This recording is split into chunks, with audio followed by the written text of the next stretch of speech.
Fourth sem BA BSc common കോഴ്സിൻ്റെ നോവലായിട്ടുള്ള, അതായത് നമ്മുടെ പേപ്പർ നോവൽ ആൻഡ് ഷോർട്ട് സ്റ്റോറീസാണ്. അതിൽ നോവലായിട്ടുള്ള സപ്നോക്കി ഹോം ഡെലിവറിയാണ് നമ്മൾ നോക്കാൻ വേണ്ടി പോകുന്നത്. അതൊരു നോവലാണ്, അതായത് ഉപന്യാസമാണ്. എഴുതിയത് മമത കാലിയാജിയാണ്. ഓക്കെ, അപ്പോൾ മമത കാലിയയുടെ വളരെ പ്രശസ്തമായിട്ടുള്ളൊരു നോവലാണ് ഈ സപ്നോക്കി ഹോം ഡെലിവറി എന്ന് പറയുന്നത്.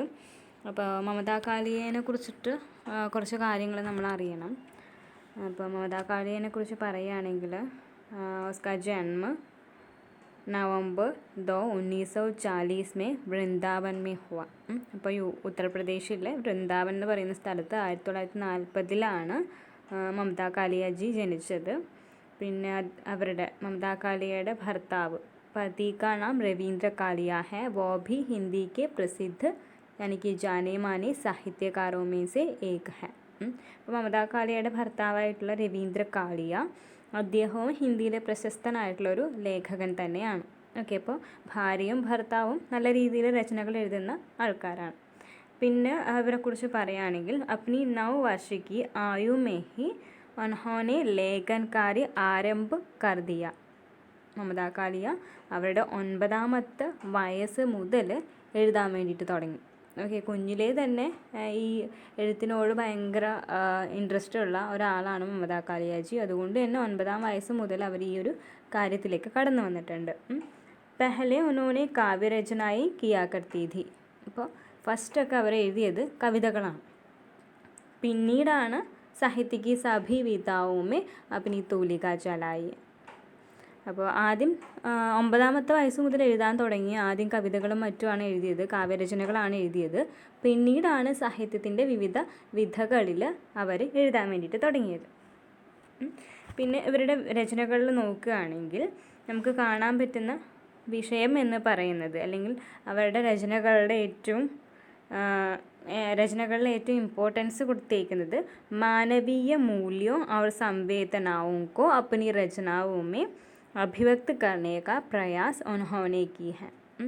അപ്പോൾ മാനവീയ മൂല്യം നമുക്കറിയാം, ഹ്യൂമൻ വാല്യൂസ് ഉണ്ട് അല്ലേ, അങ്ങനെയുള്ള കാര്യങ്ങൾ, അങ്ങനെ മനുഷ്യരായിട്ട് റിലേറ്റ് ചെയ്തിട്ടുള്ള ഒരുപാട് കാര്യങ്ങൾ, അവരുടെ ഫീലിങ്സ് എല്ലാം തന്നെ നമുക്ക് ഏതിലൂടെ കാണാൻ പറ്റും? മമത കാലിയാജിയുടെ രചനയിലൂടെ കാണാൻ വേണ്ടി പറ്റും. ഇനി മമത കാലിയയുടെ കുറച്ച് രചനകളാണ് പറയുന്നത്. നമുക്കറിയാം, നമ്മൾ പറഞ്ഞതുമാണ്, കവിതകൾ എഴുതിയിട്ടുണ്ട്, അതുപോലെ തന്നെ സാഹിത്യത്തിൻ്റെ വിവിധ വിധകളും എഴുതിയിട്ടുണ്ടെന്ന് പറഞ്ഞു. അപ്പോൾ ഇവരുടെ കവിതാ സംഗ്രഹങ്ങളാണ് ഘരേലു ഔറത്ത്, കിത്തനെ പ്രശ്ന കരു, ഘാട്ടി എന്ന് പറയുന്നത് ഇവരുടെ കാവ്യ സംഗ്രഹമാണ്. ഓക്കെ, ഘരേലു ഔറത്ത്, കിത്തനെ പ്രശ്ന കരു, ഘാട്ടി എന്ന് പറയുന്നത് ഇവരുടെ മമത കാലിയാജിയുടെ കാവ്യ സംഗ്രഹങ്ങളാണ്. അതായത് കളക്ഷൻ ഓഫ് പോയട്രി എന്ന് പറയില്ലേ, അതാണിത് മൂന്നും. പിന്നെ അതുകൂടാതെ കഹാനി സംഗ്രഹം എഴുതിയിട്ടുണ്ട്. 25 साल की लड़की, തിയേറ്റർ റോഡ് കെ കൗവി. ഓക്കെ, 25 साल की लड़की, അതുപോലെ തന്നെ തിയേറ്റർ റോഡ് കെ കൗവി എന്ന് പറയുന്നത് ഇവരുടെ കഹാനി സംഗ്രഹങ്ങളാണ്. ഇനി ഉപന്യാസം എഴുതിയിട്ടുണ്ട്. ബേഘർ, പ്രേം കഹാനി, ദൗഡ്, ഇതെല്ലാം തന്നെ മമത കാളി എഴുതിയിട്ടുള്ള ഉപന്യാസമാണ്. പിന്നെ നമുക്കറിയാം സപ്നോക്കി ഹോം ഡെലിവറി എന്ത് തന്നെയാണ്, ഉപന്യാസമാണ്. ഓക്കെ, ബേഘർ, പ്രേം കഹാനി, ദൗഡ് എന്ന് പറയുന്നത് മമത കാലിയയുടെ ഉപന്യാസമാണ്, നോവൽസാണ്. ഓക്കെ, ഇനി ഏകാംഗി എഴുതിയിട്ടുണ്ട് മമത കാലിയാജി. അതാണ് യഹാ റോന മനാ ഹെ ആപ് ന ബദലെ. ഓക്കെ, യഹാം റോന മനാ ഹെ, പിന്നെ അതുപോലെ തന്നെ ആപ് ന ബദലെ എന്ന് പറയുന്ന ഏകാംഗികളും മമത കാലിയ എഴുതിയിട്ടുണ്ട്. അങ്ങനെ ഹിന്ദി സാഹിത്യത്തിലെ തന്നെ ഏറ്റവും പ്രസിദ്ധിയാർജിച്ച ലേഖികമാരിൽ ഒരാളാണ് മമത കാലിയ. മമത കാലിയ ദ്വാര രചി ഗയി ഉപന്യാസ് ഹെ സപ്നോക്കി ഹോം ഡെലിവറി. ഓക്കെ, അപ്പോൾ നമുക്ക് ആ ശീർഷകം നോക്കുമ്പോൾ തന്നെ നമുക്ക് മനസ്സിലാവും, ഇപ്പോൾ എല്ലാം ഹോം ഡെലിവറിയാണ്, എല്ലാം ഓൺലൈനായിട്ട് നമുക്ക് കിട്ടും അല്ലേ. ഓൺലൈനായിട്ട് നമ്മൾ പർച്ചേസ് ചെയ്യുന്നു, ഹോം ഡെലിവറി ചെയ്യുന്നു. ഡ്രസ്സ് ആയിക്കോട്ടെ, ചെരുപ്പായിക്കോട്ടെ, വല്ല ഓർണമെൻറ്റ്സ് ആയിക്കോട്ടെ, ഫുഡ് ആയിക്കോട്ടെ, എല്ലാം നമുക്കിപ്പോൾ എന്തിനുള്ള ഫെസിലിറ്റി ഉണ്ട്? നമ്മൾ ഓർഡർ ചെയ്യുന്നു, ഹോം ഡെലിവറി ചെയ്യുന്നു. അതുപോലെ സ്വപ്നത്തിൻ്റെ ഹോം ഡെലിവറി എന്നാണ് ഇവിടെ ഈ ഒരു ശീർഷകം നമുക്ക് കാണിച്ചു തരുന്നത്. അതെന്താണെന്ന് നമ്മൾ ആ ഉപന്യാസത്തിലേക്ക് ഇറങ്ങി ചെല്ലുമ്പോഴേ അതെന്തുകൊണ്ടാണ് ആ ഒരു ശീർഷകം കൊടുത്തേക്കണേന്ന് മനസ്സിലാവുള്ളൂ. നമുക്കറിയാം ഏതൊരു കഥയായിക്കോട്ടെ കവിതയായിക്കോട്ടെ അതിൻ്റെ ശീർഷകം അല്ലെങ്കിൽ ഹെഡിങ്ങിന് ഭയങ്കര ഇമ്പോർട്ടൻസ് ഉണ്ട്. വെറുതെ തോന്നിയ പോലുള്ള ഹെഡിങ്ങല്ല കൊടുക്കുക.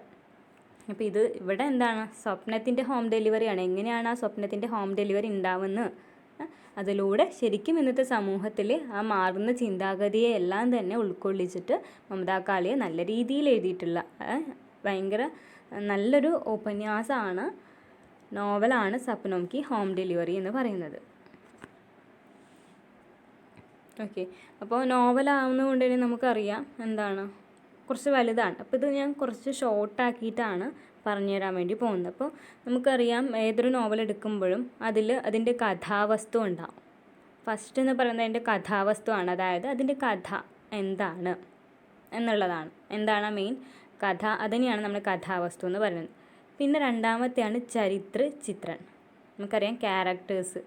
നോവലിൽ ഒരാൾ മാത്രമുള്ള നോവലും ഉണ്ട്, ഓക്കെ, പക്ഷേ ഒരുപാട് ക്യാരക്ടേഴ്സ് വരും. അതൊരു നോവലിൽ ഇമ്പോർട്ടൻ്റ് ആയിട്ട് കിടക്കുന്ന ഘടകമാണ്. അപ്പോൾ കഥാനകം ഉണ്ടാവും, അതുപോലെ തന്നെ ചിത്രം ഇമ്പോർട്ടൻ്റ് ആണ്. പിന്നെ ഭാഷാശൈലി അല്ലേ, ആ ഭാഷ വളരെ ലളിതമായിരിക്കണം, സരളമായിരിക്കണം, എന്നാലും നമുക്കത് വായിക്കുമ്പം ഉൾക്കൊള്ളാൻ വേണ്ടി സാധിക്കുകയുള്ളൂ. പിന്നെ അതുപോലെ തന്നെ ദേശ് കാൽ യാ വാതാവരൺ, അത് ഉപന്യാസത്തിൻ്റെ തത്വമാണ്. ഇതെല്ലാം ഉപന്യാസത്തിൻ്റെ തത്വമാണ്. കാരണം ഈ ഉപന്യാസം നടക്കുന്ന എവിടെയാണ്, അത് സ്ഥാനം എവിടെയാണ്, അതിൻ്റെ വാതാവരണം കാര്യങ്ങളൊക്കെ നമുക്ക് മനസ്സിലാക്കാൻ സാധിക്കുന്നുണ്ട്. പിന്നെ ഒന്നാണ് ഉദ്ദേശ്. തോന്നുന്ന പോലെ കവിതകളും കഥകളും ഉപന്യാസവും എഴുതുകയല്ല, അതിനൊരു മെയിൻ ലക്ഷ്യം, ഒരു ഉദ്ദേശം ഉണ്ടാവും. എന്തിനാണ് അത് എഴുതുന്നതെന്ന് അല്ലേ. നമുക്കറിയാം കവിതകളൊക്കെ ഒരുപാട് സമൂഹത്തിൽ നടക്കുന്ന ഒരുപാട് പ്രശ്നങ്ങളെ ചൂണ്ടിക്കാണിച്ചുകൊണ്ടാണ് എഴുതുന്നത്. അപ്പോൾ അതിനൊരു മെയിൻ ഉദ്ദേശം ഉണ്ടാവും. അതുപോലെ തന്നെയാണ് ഉപന്യാസത്തിനും ഒരു ഉദ്ദേശമുണ്ട്. അപ്പോൾ ഇതെല്ലാം ഉപന്യാസത്തിൻ്റെ തത്വമാണ്. അപ്പോൾ അതിലൊരു തത്വമായിട്ടുള്ള ചരിത്രമാണ് ഇവിടെ പറയാൻ വേണ്ടി പോകുന്നത്. കാരണം നമുക്ക് എക്സാമിനൊക്കെ ക്വസ്റ്റ്യൻ ചോദിക്കാറുണ്ട് 2 മാർക്കിനൊക്കെ.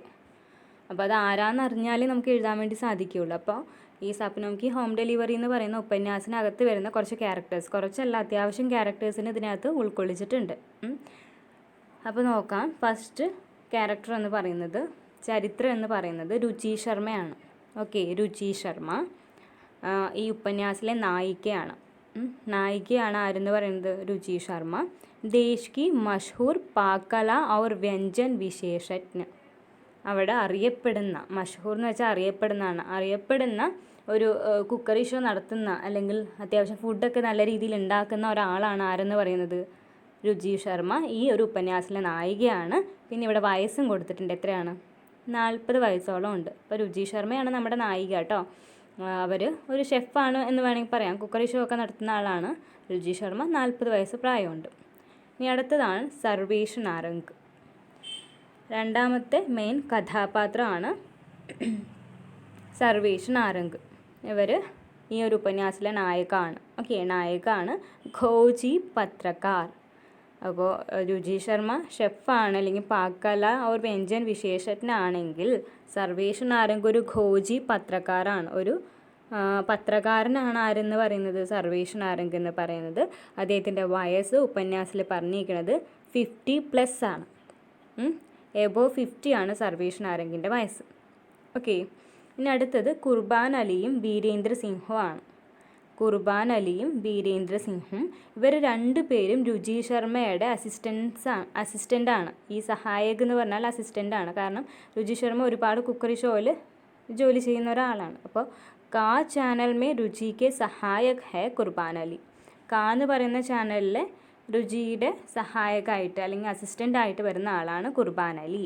പിന്നെ വീരേന്ദ്ര സിംഹൻ എന്ന് പറയുന്നത് മാ ചാനലിൽ രുചിയുടെ സഹായകനാണ്, അസിസ്റ്റൻ്റാണ്. ഓക്കെ, രുചി ശർമ്മ മെയിനായിട്ട് ഈ കുക്കറി ഷോ ഒക്കെ നടത്തുന്നതുകൊണ്ടാണ് അസിസ്റ്റൻ്റ് ഉള്ളത് കേട്ടോ. ഇനി ഷംഷേർ സിംഹ് രുചി ശർമ്മ മക്കാൻ മാലിക്കാണ്. അതായത് രുചി ശർമ്മ താമസിക്കുന്ന വീടിൻ്റെ മാലിക്കാണ് ആര്, ഷംഷേർ സിംഹ്. പിന്നെ കെ ജോഷി എന്ന് പറയുന്നത് സുരുചി കാര്യക്രം കാ നിർദ്ദേശക്. സുരുചി കാര്യക്രം അതൊരു പരിപാടിയാണ്, ഒരു കുക്കറി ഷോൻ്റെ പേരാണ് സുരുചി എന്ന് പറയുന്നത്. അതിൻ്റെ ഡയറക്ടറാണ് ആര്? കെ ജോഷി എന്ന് പറയുന്നത്. അത് ജോഷിയാണ് അതിൻ്റെ ഡയറക്ടർ. അതിൽ കുക്കറി ഷോ ചെയ്യുന്ന വ്യക്തിയാണ് നമ്മുടെ രുചി ശർമ്മ. ഓക്കെ. പിന്നെ മഞ്ജീത്ത്, ഈ പേരൊക്കെ നോട്ട് ചെയ്ത് വെക്കണം കേട്ടോ. മഞ്ജീത്ത് ആരാ?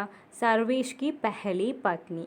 അപ്പോൾ ഈ 50+ കഴിഞ്ഞിട്ടുള്ള സർവേഷനാരെങ്കിൽ ഈ ഉപന്യാസ് കാ നായക് ഹെ, ഉസ്കാ പത്നി ഹെ കോൺ? മഞ്ജീത്ത്. Okay, Sarvesh നാരങ്ങിൻ്റെ പത്നിയാണ് മഞ്ജീത്ത്. Telephone exchange may calm കർത്തി ഹെ. അപ്പോൾ മഞ്ജീത്ത് എവിടെയാണ് ജോലി ചെയ്യുന്നത്? ഒരു ടെലിഫോൺ എക്സ്ചേഞ്ചിൽ ജോലി ചെയ്യുന്ന ആളാണ് മഞ്ജീത്ത്. അവർ നമ്മുടെ നായകനായിട്ടുള്ള സർവേഷ് നാരങ്ങിൻ്റെ ഭാര്യയാണ്. പിന്നെ അൻഷ് സർവേഷ് और മഞ്ജീത്ത് കാ ബേട്ട. സർവേഷിൻ്റെയും മഞ്ജീത്തിൻ്റെയും, അതായത് സർവേഷിൻ്റെ ആദ്യ ഭാര്യയാണ്, അവരുടെ മകനാണ് ആര്? അൻഷ്. പിന്നെ പ്രഭാകർ ശർമ്മ ആരാന്ന് വെച്ചാൽ രുചി കാ പെഹലാ പതി. ഓക്കെ, രുചി കാ പെഹലാ പതിയാണ് ആര്? പ്രഭാകർ ശർമ്മ. അപ്പോൾ നായികയായിട്ടുള്ള രുചി ശർമ്മയ്ക്കും കല്യാണം കഴിഞ്ഞിട്ടുണ്ട്, നായകനായിട്ടുള്ള സർവേഷ് നാരങ്ങിനും കല്യാണം കഴിഞ്ഞിട്ടുണ്ട്. രുചിയുടെ ഭർത്താവിൻ്റെ പേരാണ് പ്രഭാകർ ശർമ്മ. പിന്നെ ഗഗൻ ആരാണ്? രുചി और പ്രഭാകർ ശർമ്മ കാ ബേട്ട. രുചിയുടെയും പ്രഭാകർ ശർമ്മയുടെയും മോനാണ് ഗഗൻ. അവൻ്റെ വയസ്സ് 19 വയസ്സാണ്. ഓക്കെ, അപ്പോൾ സർവേഷ് നാരങ്ങിൻ്റെയും മഞ്ജീത്തിൻ്റെയും മോനാണ് അൻഷ്, മാറിപ്പോവരുത്. രുചിയുടെയും പ്രഭാകറിൻ്റെയും മോനാണ് ആര്? ഗഗൻ. ക്വസ്റ്റ്യൻ ചോദിക്കാറുണ്ട്, ഗഗൻ കോൺ ഹെ അല്ലെങ്കിൽ അൻഷ് കോൺ ഹെ എന്ന് ചോദിച്ചാൽ നമുക്ക് എഴുതാൻ അറിയണം.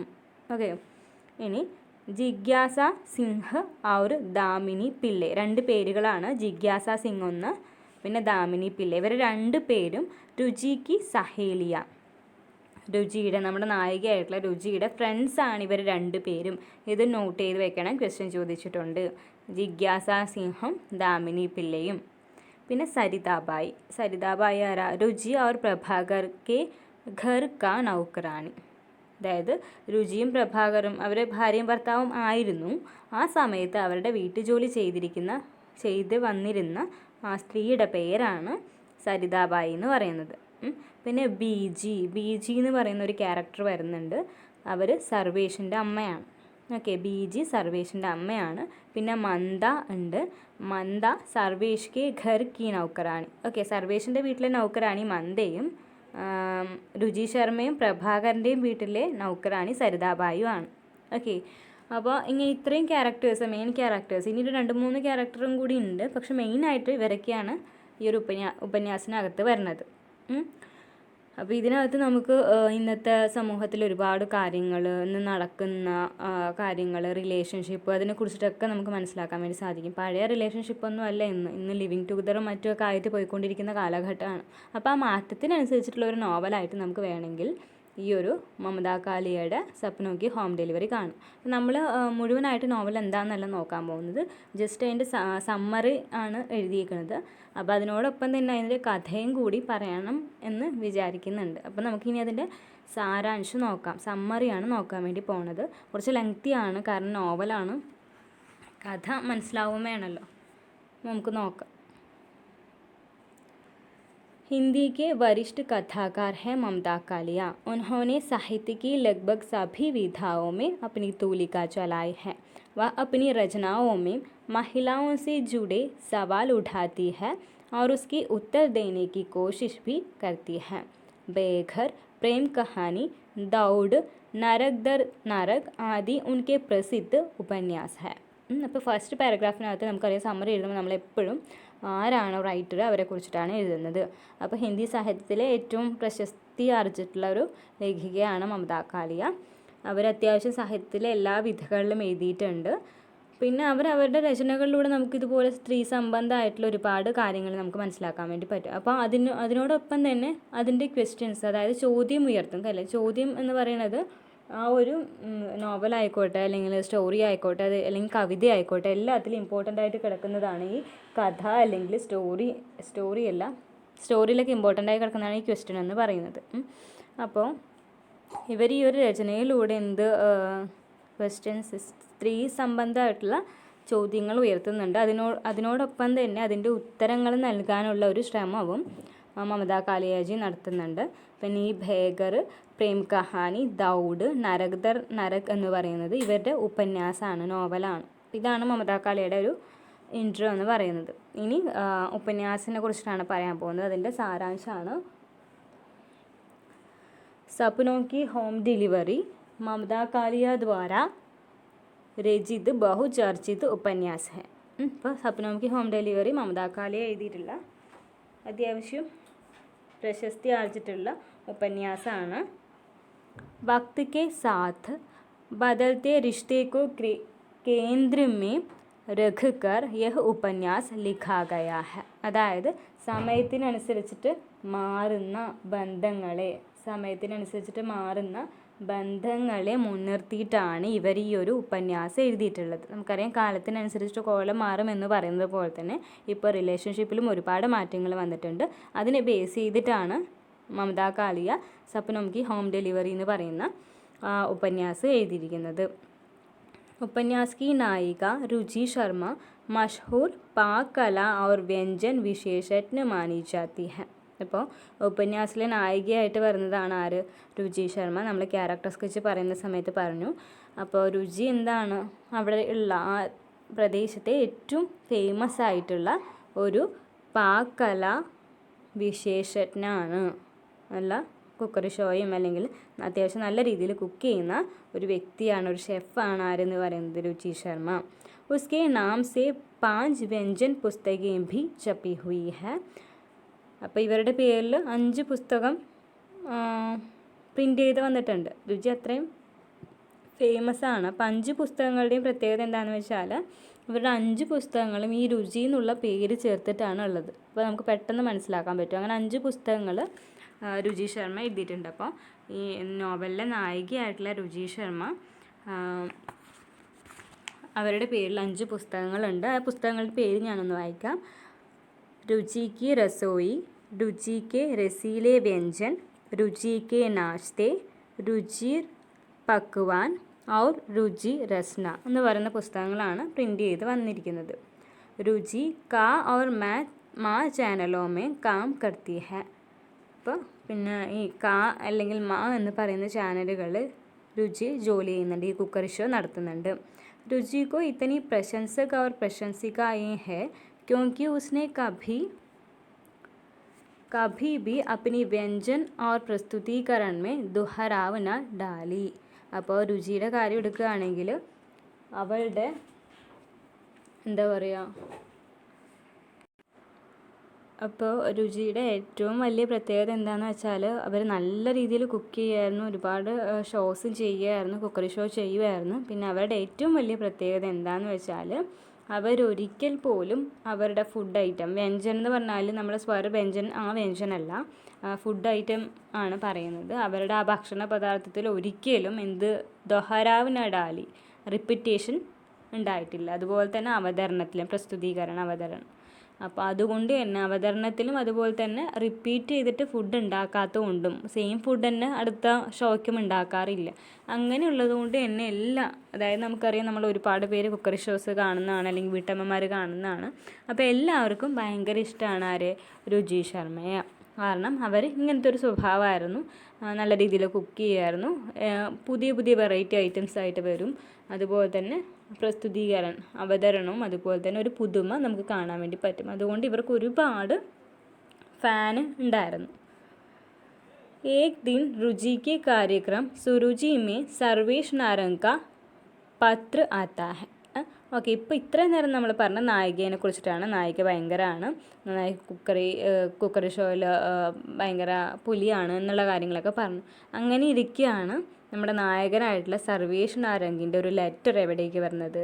രുചി അവതരിപ്പിക്കുന്ന അവളുടെ പരിപാടിയായിട്ടുള്ള സുരുചി എന്ന് പറയുന്ന ആ ഒരു ഷോയ്ക്കകത്തേക്ക് ഈ ഒരു ലെറ്റർ വരുന്നത്. വഹ ഏക് ഖോജി പത്രക്കാർ ഹെ. സർവേഷ് നാരംഗ് ഒരു ഖോജി പത്രക്കാരാണ്, ഒരു പത്രകാരനാണ് സർവേഷ് നാരംഗ്. उसने अपनी पत्र के ज़रिए रुचि द्वारा बनाई दलिया भरी आलू टिक्की को चुनौती देती है. ഓക്കെ, അതായത് എല്ലാവർക്കും രുചിയിൽ ഇഷ്ടമാണ്, അവൾ അങ്ങനെയാണ് ഇങ്ങനെയാണ്, എല്ലാവർക്കും അതുകൊണ്ട് ഭയങ്കര ഇഷ്ടമാണ്. പക്ഷേ ആദ്യമായിട്ട് ഒരാൾ രുചിക്കെതിരെയായിട്ട് ഒരു ലെറ്റർ അയക്കുകയാണ്. അതാണ് ആര്? സർവേഷ് നാരംഗ്. അദ്ദേഹം എന്താണ് ചെയ്തത്? അദ്ദേഹത്തിൻ്റെ ലെറ്ററിലൂടെ अपनी पत्र के जरिए रुचि द्वारा बनाई दलिया भरी आलू टिक्की, അവരുടെ ഫുഡ് ഐറ്റം ആണ് ഒരു ആലു ടിക്കി. ആരുണ്ടാക്കി? ആലു എന്ന് പറഞ്ഞാൽ അറിയാലോ, ഉരുളക്കിഴങ്ങ് കൊണ്ട് ഒരു കറി നമ്മുടെ രുചി ഉണ്ടാക്കി. അപ്പോൾ അതിനൊരു ചുനൗത്തി എന്നുള്ള രീതിയിൽ ലെറ്റർ അയക്കുകയാണ് ആര്?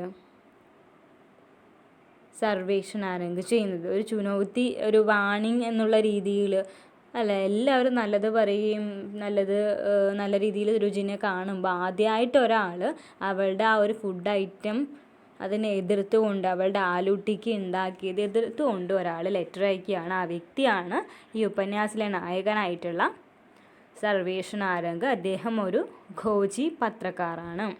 इस मामले में सुरुचि कार्यक्रम का निर्देशक के जोशी निर्णय लेता है कि उस कार्यक्रम में सर्वेश को बुलाए और आसानी से समस्या खत्म कर दे. അപ്പോൾ ഇങ്ങനൊരു പ്രശ്നം ഉണ്ടായി. കാരണം എല്ലാം നല്ലതിനിടയ്ക്കും ഒരു കറുപ്പ് വീണാൽ തീർന്നു എന്നുള്ള രീതിയിൽ ഒരു ലെറ്റർ വരികയാണ്. അപ്പോൾ ഇത് ഇങ്ങനെ പോയാൽ എന്ത് ചെയ്യാൻ പറ്റില്ല? ഷോ മുന്നോട്ട് കൊണ്ടുപോകാൻ പറ്റില്ല. കാരണം ആദ്യമായിട്ടാണ് ഒരാൾ ഇങ്ങനെ എഴുതിയിരിക്കുന്നത്. അത് കാരണം എന്താണ്? ഉൻകാ കഹന ഹേ കി സാമാന്യ ആമാശയ്ക്ക് ആദ്മി ഇസേ പച്ചാ നഹി സക്ത. അതായത് നമ്മളെല്ലാ ഫുഡ് ഐറ്റം അല്ലെങ്കിൽ ഏത് ഉണ്ടാക്കുകയാണെങ്കിലും എല്ലാവർക്കും കഴിക്കാൻ പറ്റില്ല അല്ലെ. ചിലത് നമുക്ക് നമ്മുടെ പ്രായത്തിനനുസരിച്ചിട്ട് കഴിക്കാൻ പറ്റായികയൊക്കെ ഉണ്ട്. അപ്പോൾ അതിന് ഒരു ചുനൗത്തി ചെയ്തുകൊണ്ടാണ് സർവേഷ് നാരംഗ് ലെറ്റർ അയക്കുന്നത്. അപ്പോൾ കെ ജോഷി, സുരുചി കാര്യക്രമിൻ്റെ ഡയറക്ടറായിട്ടുള്ള കെ ജോഷി വിചാരിക്കുകയാണ് ഇങ്ങനെ പോയാൽ ഈ ഷോ മുന്നോട്ട് പോകില്ല. അതുകൊണ്ട് നമുക്ക് എന്ത് ചെയ്യാം? പ്രശ്നം ഈസി ആയിട്ട് ഇല്ലാതാക്കാൻ വേണ്ടിയിട്ട് എന്ത് ചെയ്താൽ മതി? സർവേഷന് നമുക്ക് ഈ ഷോയിൽ ഒരു ഇൻ്റർവ്യൂ കൊടുക്കാം അല്ലേ. ഇൻ്റർവ്യൂ കൊടുത്ത് അവർ സംസാരിച്ചൊക്കെ കഴിയുമ്പോൾ പ്രശ്നം സോൾവ് ആവും. പിന്നെ ഷോ മുന്നോട്ട് പോകും. അല്ലെങ്കിൽ ഇത് പിന്നീട് വേറെ എന്തെങ്കിലും പ്രശ്നം ആവുമെന്ന് വിചാരിച്ചിട്ട് കെ ജോഷി അത് ചെയ്യാമെന്ന് വിചാരിക്കുകയാണ്. इसी तरह रुचि और सर्वेश के बीच औपचारिक रूप से परिचय होता है. അപ്പോൾ ഈ ഒരു ഇൻസിഡൻറ്റ് മുഖേനയാണ് നമ്മുടെ രുചിയും അതുപോലെ തന്നെ നായകനായിട്ടുള്ള സർവേഷ് നാരംഗും കൂടിയിട്ടുള്ള ഒരു പരിചയമാവുന്നത്. അപ്പോൾ അതുവരെ അവർക്ക് വലിയ ബന്ധവും കാര്യങ്ങളൊന്നും ഇല്ല. അവൾ കുക്കറി ഷോ നടത്തുന്നു, അദ്ദേഹം ഒരു പത്രക്കാരനാണ്. പക്ഷേ ഇവളുടെ ഈ ഒരു ഷോ കണ്ടിട്ട് അതിനെതിരായിട്ട് ലെറ്റർ അയക്കുന്ന വ്യക്തിയാണ് ആര്? സർവേഷ് നാരംഗ്. രുചി और സർവേഷ് के बीच में एक नए रिश्ते का शुरुआत हुई. അങ്ങനെ ഇവർ രണ്ടുപേരും പരിചയമായി. ഇവരുടെ ഇടയിൽ ഒരു പുതിയ റിലേഷൻഷിപ്പ് ഉണ്ടാവുകയാണ്. दोनों സിനിമ देखने और काफ़ी पीने में समय निकालता है. അപ്പോൾ രണ്ടുപേരും സിനിമ കാണാനോ അതുപോലെ തന്നെ ചായ കുടിക്കാനോ ഒക്കെ സമയം കണ്ടെത്തി. കാരണം അവർ പരിചയക്കാരായി, ഫ്രണ്ട്സായി. അപ്പോൾ അവർ രണ്ടുപേരും ഒന്നിച്ചിരുന്ന് സംസാരിക്കാനും മറ്റുമൊക്കെ അത്യാവശ്യം സമയങ്ങൾ കണ്ടെത്തുകയാണ് തിരക്കിനിടയിലും. उसी वक्त सर्वेश अपनी ज़िंदगी का पन्ना खुलता है. അപ്പോൾ അങ്ങനെ സംസാരിച്ചിട്ട് ആ ഒരു സിറ്റുവേഷനിൽ സർവേഷ് അദ്ദേഹത്തിൻ്റെ ജീവിതത്തെക്കുറിച്ചിട്ട് നമ്മുടെ രുചിക്ക് മുന്നിലേക്ക് പറഞ്ഞു കൊടുക്കുകയാണ്, രുചിയോട് പറയുകയാണ്. വഹ 3 साल पहले अपनी पहली पत्नी मंजीत से मुक्त हो चुका था. അപ്പോൾ അദ്ദേഹത്തിൻ്റെ ജീവിതത്തിൻ്റെ രഹസ്യങ്ങളൊക്കെ പറഞ്ഞു. 3 വർഷം മുമ്പ് എൻ്റെ ആദ്യ ഭാര്യയായിട്ടുള്ള മഞ്ജീത്തിൽ നിന്ന് വിവാഹമോചിതനായിരിക്കുകയാണ് ഞാൻ. വഹ Amritsar may telephone exchange may calm കർത്തി ഹെ. മഞ്ജീത്ത് എന്താണ്, അവർക്ക് എന്താ ജോലി? അമൃത്സറിലൊരു ടെലിഫോൺ എക്സ്ചേഞ്ചിലാണ് അവർ ജോലി ചെയ്യുന്നത്. ഉൻകെ 17 साल का लड़का भी है അൻഷ്. അവർക്ക് രണ്ടുപേർക്കും 17 വയസ്സുള്ള ഒരു മോനുണ്ട്, അവൻ്റെ പേരാണ് അൻഷ്. അപ്പം മഞ്ജീത്തിൻ്റെയും സർവേഷിൻ്റെയും മോൻ്റെ പേരാണ് അൻഷ്, അവന് 17 വയസ്സാണ്. അപ്പോൾ മാക്കെ സാഥ് രഹ്താ ഹെ. അവൻ ആരുടെ ഒപ്പമാണ് ഇപ്പോൾ താമസിക്കുന്നത്? അവൻ്റെ അമ്മയായിട്ടുള്ള മഞ്ജീത്തിൻ്റെ ഒപ്പമാണ്. രുചി കാ ഹാലത്ത് ഭി കുച്ച് ഐസാ ഹി ഥ. അപ്പോൾ ഇവിടെ സർവേഷ് രുചിയോട് തൻ്റെ കാര്യങ്ങളൊക്കെ പറയുകയാണ്. ആദ്യം കല്യാണം കഴിഞ്ഞു, പിന്നെ ഡിവോഴ്സായി, മോനുണ്ട്, മോൻ അമ്മയുടെ ഒപ്പമാണ് ജീവിക്കുന്നത് എന്നുള്ള കാര്യങ്ങളൊക്കെ പറഞ്ഞു. അപ്പോഴാണ് രുചി അവളുടെ അവസ്ഥയും ഏകദേശമൊക്കെ ഇങ്ങനെയാണ്. ഉസ്കി പെഹ്ലി വിവാഹ് ബിനാ ഉസ്കി സഹമതി സെ പ്രഭാകർ ശർമ്മ സി ഹുയി. ഓക്കെ, അവരുടെ ഫസ്റ്റ് വിവാഹം, രുചിയുടെ ഫസ്റ്റ് വിവാഹം അവരുടെ സമ്മതത്തോടെ അല്ല കേട്ടോ, സമ്മതത്തോടെ അല്ലാതെ പ്രഭാകർ ശർമ്മയോടൊപ്പമാണ് അവരുടെ ഫസ്റ്റ് വിവാഹം കഴിഞ്ഞത്. ഉസ്കെ ലിയെ ഷാദി കാ മത്ലബ് ശരീർ ഥ. അപ്പോൾ ഇങ്ങർക്ക് ഷാദി അല്ലെങ്കിൽ വിവാഹം എന്ന് പറയുന്നതിന് ഒരു വിലയും ആർക്കുണ്ടായിരുന്നില്ല, പ്രഭാകറിന് ഉണ്ടായിരുന്നില്ല. ഉൻ ദോനോ കെ എക് പുത്ര ഭി ഹെ. അതായത് പ്രഭാകർ വേറൊരു ടൈപ്പുള്ള വ്യക്തിയാണ്, അത്യാവശ്യം കുടിയും മറ്റുമായിട്ട് പോകുന്നത്. ഇവർക്ക് കല്യാണം കഴിക്കാൻ താല്പര്യമില്ലായിരുന്നു, പക്ഷേ വീട്ടുകാരുടെ നിർബന്ധപ്രകാരം പ്രഭാകരനെ കല്യാണം കഴിക്കുകയാണ്. പിന്നെ ഇവർക്ക് രണ്ടുപേർക്കും കൂടി ഒരു മോനുണ്ട്, അവൻ്റെ പേരാണ് എന്ത്, ഗഗൻ. വഹ അപ്നി മാക്കോ ATM മെഷീൻ സമജ്താ ഹെ. അപ്പോൾ ഇവർ ഡിവേഴ്സ് ആയിട്ടില്ല, പ്രഭാകരനും അതുപോലെ തന്നെ രുചിയും. മോനാണെങ്കിൽ അച്ഛൻ്റെ ഒപ്പമാണ്, അവനാണെങ്കിൽ പൈസയുടെ ആവശ്യത്തിന് വേണ്ടി മാത്രമാണ് അമ്മയെ വിളിക്കുന്നത്. അവൻ്റെ കൺസെപ്റ്റിൽ അമ്മ എന്ന് പറയുന്നത് ഒരു ATM മെഷീനാണ്. ATM മെഷീൻ എങ്ങനെയാണോ നമ്മൾ പൈസ കാർഡ് ഇട്ടിട്ട് പൈസ എടുക്കുന്നത്, അതുപോലെയാണ് ഫോൺ വിളിക്കുന്നു, പൈസ വാങ്ങുന്നത്. അങ്ങനെ ഗഗനെ സംബന്ധിച്ചിടത്തോളം അമ്മ ഒരു ATM മെഷീനാണ്. ലേക്കിൻ ये सब बातें रुचि सर्वेश से कह नहीं पाई. അപ്പോൾ സർവേഷ് ഈ കാര്യങ്ങളെല്ലാം പറഞ്ഞു. രുചിയുടെ മനസ്സിൽ ഈ പഴയ കാര്യങ്ങളൊക്കെ ഓർമ്മ വരികയാണ്, പക്ഷേ രുചിക്ക് സർവേഷിനോട് തൻ്റെ കാര്യങ്ങൾ പറയാൻ വേണ്ടി സാധിക്കുന്നില്ല.